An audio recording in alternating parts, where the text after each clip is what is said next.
कैसे हो प्यारे विद्यार्थियों। स्वागत है आप सभी का आपके ही अपने YouTube channel friend of student में। इस वीडियो क्लास में हम प्रश्नावली 3.3 का पहला सवाल सॉल्व करेंगे। इस सवाल का फर्स्ट, सेकंड और थर्ड पार्ट हम लोग सॉल्व कर चुके हैं और इन तीनों ही सवालों के लिंक मैंने इस वीडियो के डिस्क्रिप्शन बॉक्स में दे दिए हैं। आप इन तीनों सवालों को देख सकते हैं। तो इस वीडियो क्लास में हम फोर्थ पार्ट को सॉल्व करेंगे। सवाल है, निम्न रैखिक समीकरण युग्म को प्रतिस्थापन विधि से हल कीजिए। तो देखिए, फोर्थ पार्ट में हमें ये दो रैखिक समीकरणें दी हुई हैं, यानी रैखिक समीकरणों का एक युग्म दिया हुआ है। इस युग्म को हमें प्रतिस्थापन विधि से हल करना है। हल करने का मतलब है इसमें ये जो x और y चर दिए हैं, इन चरों के हमें मान निकालने हैं, यानी x और y का मान निकालना है, और वो भी प्रतिस्थापन विधि से। तो चलिए सवाल को सॉल्व करते हैं। एक एक स्टेप मैं आपको अच्छे से समझा दूंगा, सवाल आपको समझ में आ जाएगा। फोर्थ पार्ट में स्टूडेंट समीकरण हैं 0.2x प्लस 0.3y बराबर 1.3 और 0.4x प्लस 0.5y बराबर 2.3। इस समीकरण युग्म का हमें प्रतिस्थापन विधि से हल ज्ञात करना है। तो हल ज्ञात करने से पहले हम एक छोटा सा काम कर लेते हैं ताकि हमारी कैलकुलेशन थोड़ी आसान हो जाए। हम क्या करेंगे, दोनों ही समीकरणों में हमें दशमलव दिए हुए हैं, इन दशमलवों को हम कैंसिल कर लेते हैं।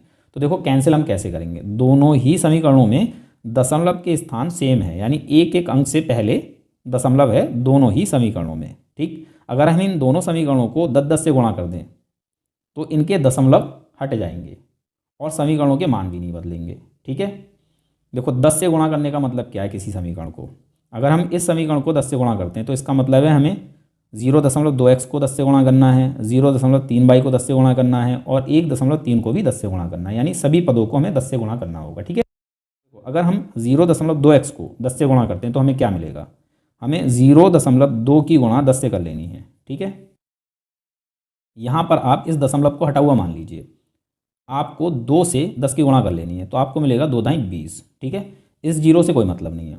अब यहाँ हमें 20 मिला है, इसमें हमें अपना दशमलव लगाना है।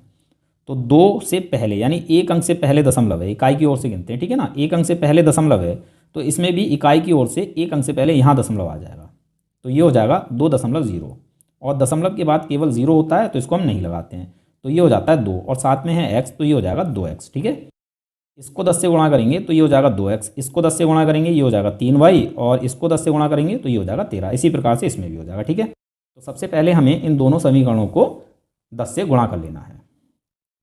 दोनों समीकरणों को 10 से गुणा करने पर, ठीक है, इस समीकरण को 10 से गुणा करेंगे तो ये हो जाएगा 2x प्लस ये हो जाएगा 3y बराबर ये हो जाएगा 13। ठीक है, अब इसको हम फर्स्ट समीकरण बोल देते हैं। इसी प्रकार से ये हो जाएगा 4x प्लस ये हो जाएगा 5y बराबर ये हो जाएगा 23। इसको हम सेकंड समीकरण बोल देते हैं। ठीक है, ये बात आपको समझ में आ गई। अब देखो प्रतिस्थापन विधि में हम क्या करते हैं, दोनों में से कोई एक समीकरण ले लेते हैं, चाहे फर्स्ट ले लीजिए चाहे सेकंड समीकरण ले लीजिए। फिर जो समीकरण हम लेते हैं इसमें किसी एक चर के मान को हमें दूसरे चर के पदों में लिखना होता है और इस प्रकार से हमें जो चर का मान मिलता है उसको हम किसी दूसरे समीकरण में रखते हैं।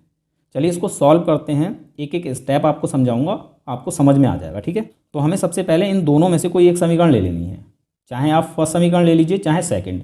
तो यहाँ पर हम फर्स्ट समीकरण ले लेते हैं। ठीक, समीकरण फर्स्ट से, तो यहाँ हमें फर्स्ट समीकरण लिख लेनी है 2x प्लस 3y बराबर 13। ये हमारी फर्स्ट समीकरण है। ठीक है, अब देखो यहाँ हमें क्या करना है, या तो हमें x का मान y के पदों में लिख लेना है या फिर y का मान x के पदों में लिख लेना है। तो यहाँ हम x का मान y के पदों में लिख लेते हैं। देखिए कैसे लिखेंगे, क्योंकि हमें x का मान y के पदों में लिखना है तो हमें 3y की साइड चेंज कर लेनी है। तो यहाँ बचेगा 2x बराबर है 13, इधर 3y प्लस का है तो साइड चेंज करेंगे, ये हो जाएगा माइनस का 3y। ठीक है, हमें x का मान निकालना है तो 2 की भी साइड चेंज करनी है, तो यहाँ बचेगा x और इधर है 13 माइनस 3y और ये 2 आ जाएगा बटे में, तो ये हो जाता है x का मान y के पदों में। ठीक है, आप चाहें तो y का मान x के पदों में निकाल सकते हैं। ठीक है, कोई दिक्कत वाली बात नहीं है। और मैंने यहाँ फर्स्ट समीकरण से मान निकाला है, आप सेकंड से भी निकाल सकते हैं। ठीक, अब देखिए हमने ये मान फर्स्ट समीकरण से निकाला है, x बराबर 13 माइनस 3y बटे 2। अब इसका मान हमें सेकंड समीकरण में रखना होगा, क्योंकि मान हमने यहाँ पर फर्स्ट समीकरण से निकाला है, तो इस x का मान हमें सेकंड समीकरण में रखना है x के स्थान पर। ठीक है, और इसको आप बोल दीजिए थर्ड समीकरण। ठीक है, यहाँ तक समझ में आ गया। अब हमें लिखना है समीकरण सेकंड में x बराबर 13-3y/2 को प्रतिस्थापित करने पर, यानी समीकरण सेकंड में हमें x का मान 13-3y/2 रख लेना है। ठीक है, तो यहाँ हम सेकंड समीकरण उतार लेते हैं। ठीक है, तो सेकंड समीकरण हमारी ये वाली है 4x + 5y = 23। अब इसमें हमें x का मान 13-3y/2 रखना है। ठीक है, और इसको सॉल्व करेंगे तो सॉल्व करने y का मान मिल जाएगा। ठीक है, तो 4 हमारा सेम रहेगा, x का मान हमें 13-3y/2 रख लेना है, 13-3y/2 और प्लस 5y बराबर 23। अब इसको सॉल्व कर लेते हैं, ब्रैकेट हटाएंगे, 4 की गुणा 13 से होगी, ये हो जाएगा 13 चौक 52, माइनस 4 की गुणा 3 से, तो 3 चौक 12 22 और बटे में आ जाएगा 2। ठीक है, और इधर प्लस है 5y बराबर में है 23। अब इस 5y के बटे में कुछ नहीं, यहाँ हम 1 लगा लेते हैं और इसको सॉल्व कर लेते हैं। 2 और 1 का एलसीएम 2 हो जाता है। ठीक है, 1 से 52 माइनस 12y की गुणा करेंगे तो हमें यही मिलेगा 52 - 12y। ठीक है, फिर प्लस लगा लेंगे, 2 से 5y की गुणा करेंगे तो ये हो जाएगा 10y। ठीक है, और बराबर में है 23।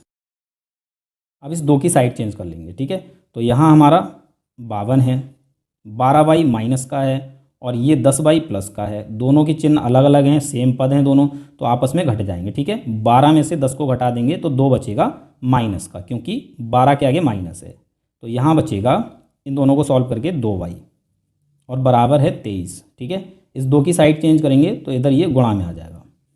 तो यहाँ से हमें मिलेगा 52 - 2y बराबर 23 दूनी 46। ठीक है, यहाँ तक समझ में आ गया।